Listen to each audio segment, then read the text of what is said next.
Hello fam, it's me Marcus, your CELPIP coach and also founder of Press to English. New here? Subscribe to our channel for English tips and CELPIP test strategies.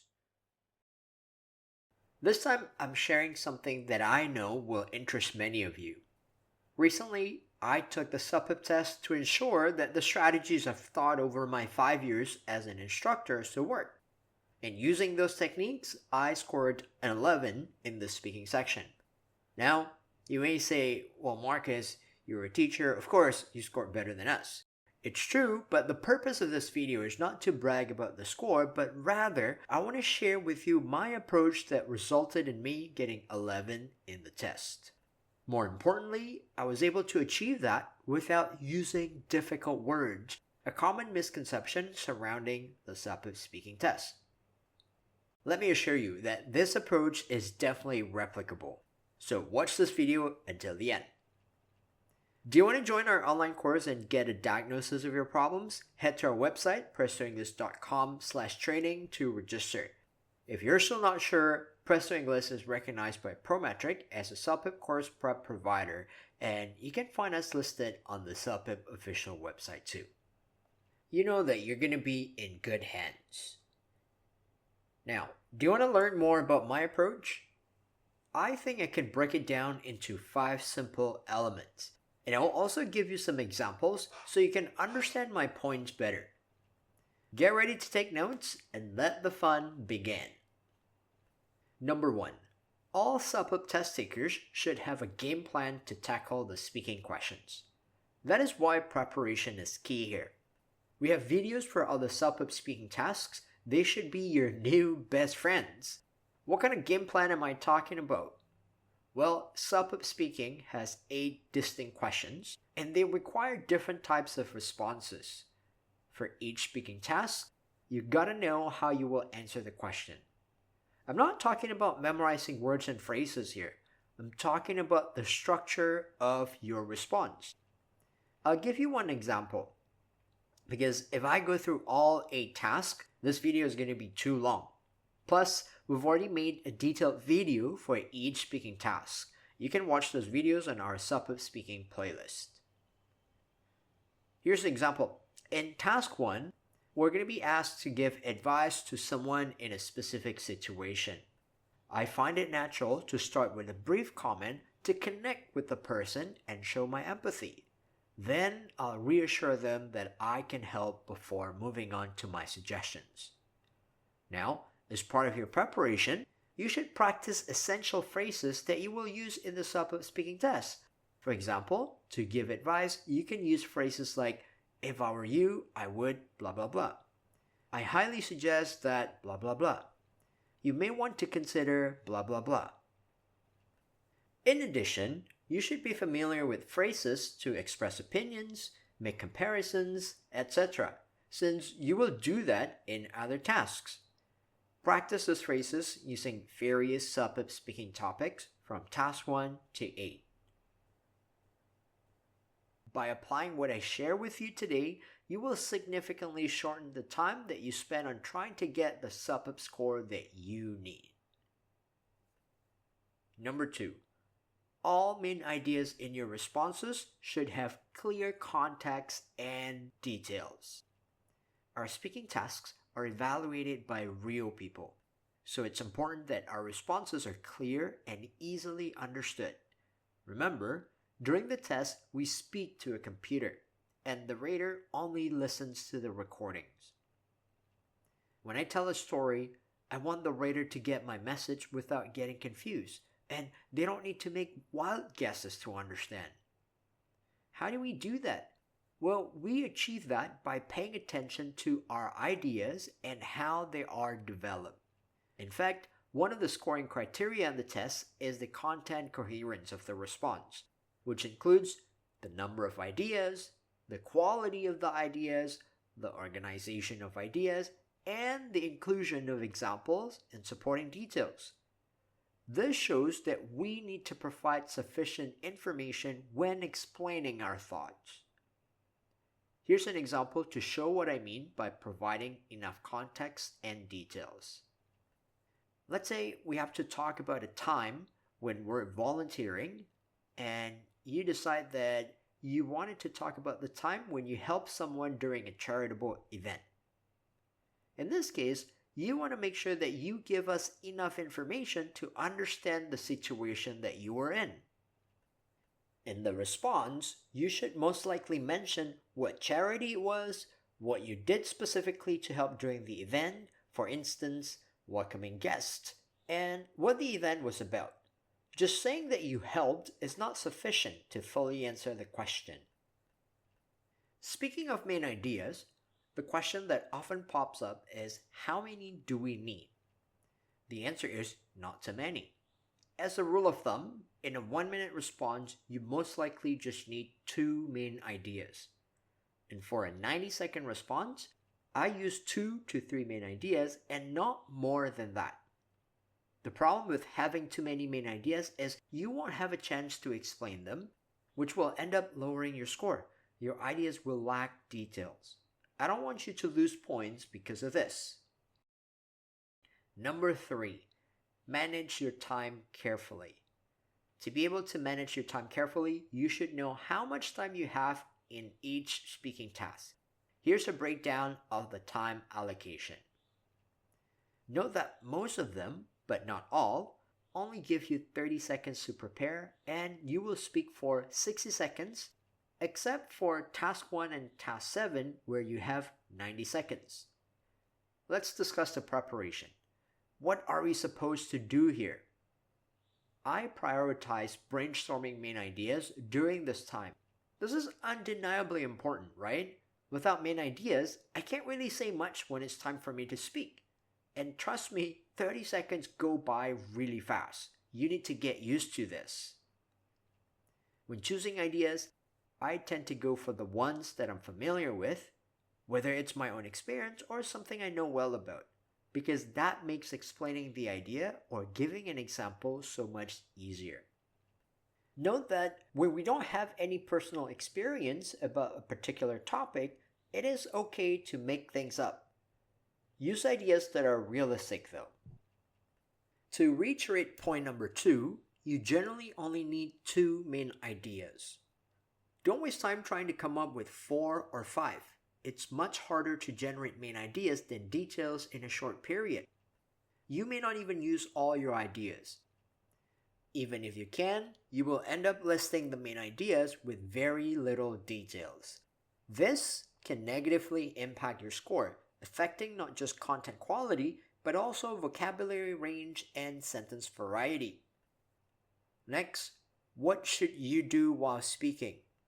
Once you start, keep track of your time. A common mistake is spending too much time on your opening or first main idea, which can leave you with insufficient time for your second point. If you notice that you spend too much time on one idea, quickly move on to your next point. After you practice several times, you will begin to notice how much you can say within 1 minute or 1.5 minutes. In the case where your content still lacks details, you have to look for ways to squeeze in more information. It could be making the opening shorter or reducing the number of main ideas from 3 to 2. Without listening to your response, I can't tell you which one is best for you. However, based on my experience teaching, speaking faster is rarely the answer to a better score.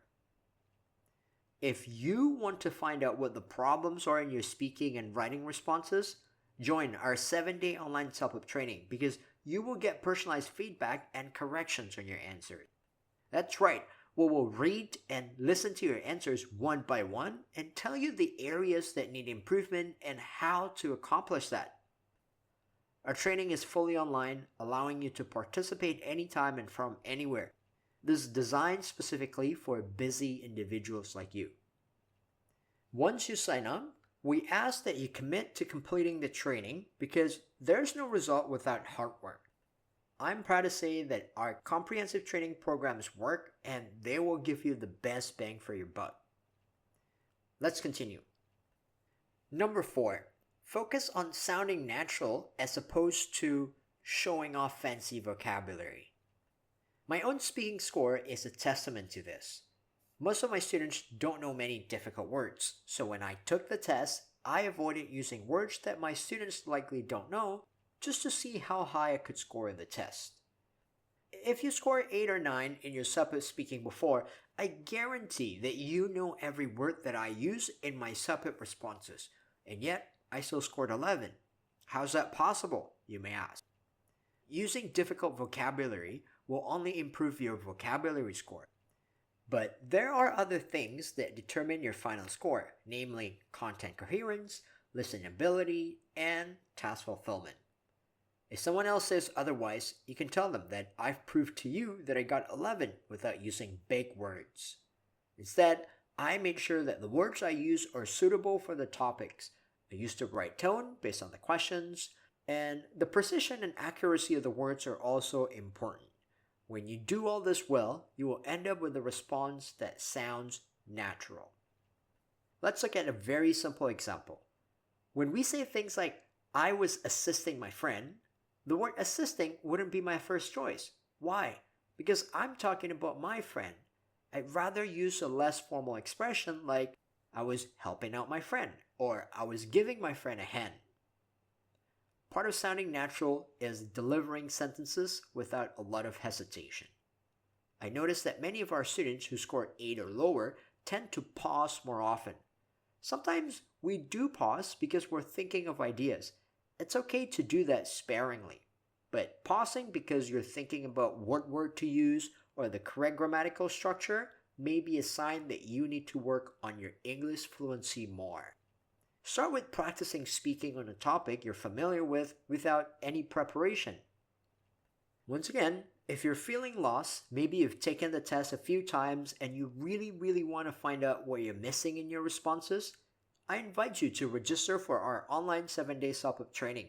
You will work with me directly and I will look at your speaking and writing responses, tell you the problems that we need to address, and give you guidance on how to fix the mistakes in your answers.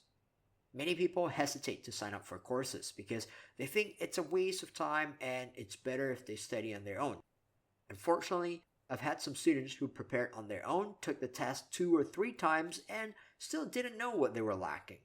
They later told me that they wished they had taken our courses much earlier before wasting time and money they couldn't get back. And let me tell you this. Training from Presto English not only boosts your CELPIP score, but also improves your overall English skills.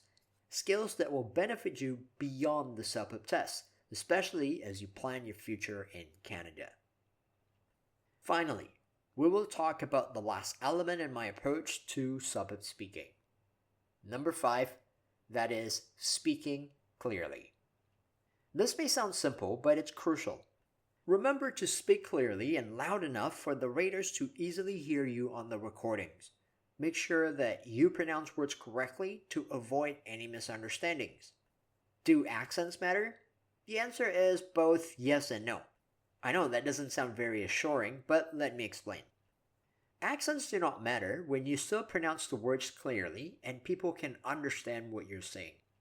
However, if a person's accent leads to pronunciation that's not comprehensible to most people, then we have a problem.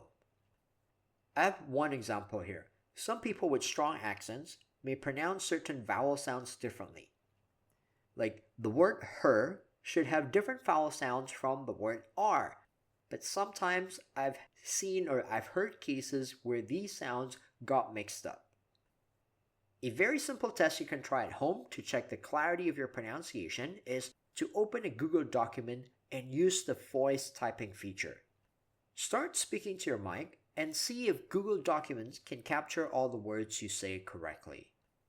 Some people don't like hearing this, but I say it to help you. You may have grown up speaking English or use it daily at work without issue. But now you're taking an English test and you're being assessed based on specific criteria. So if you recognize a problem with your pronunciation clarity, it's important to work on it to secure as many points as possible. By the way, before I end this video, I have one more thing I'd like to share. This year, we just launched 2 ebooks that are designed to improve your vocabulary for everyday communication. They're super avoidable because we want you to be able to speak more naturally and feel more confident in your English skills without breaking the bank. The vocabulary ebook also comes with online interactive practice, so you will have fun learning. Order your copy today by clicking the link in the description.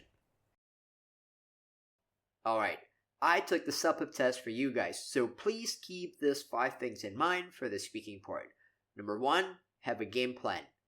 Number 2, provide clear context and details. Number 3, manage your time carefully. Number 4, speak naturally. And number 5, speak clearly. I'm sure you will see great results if you incorporate these in your practice.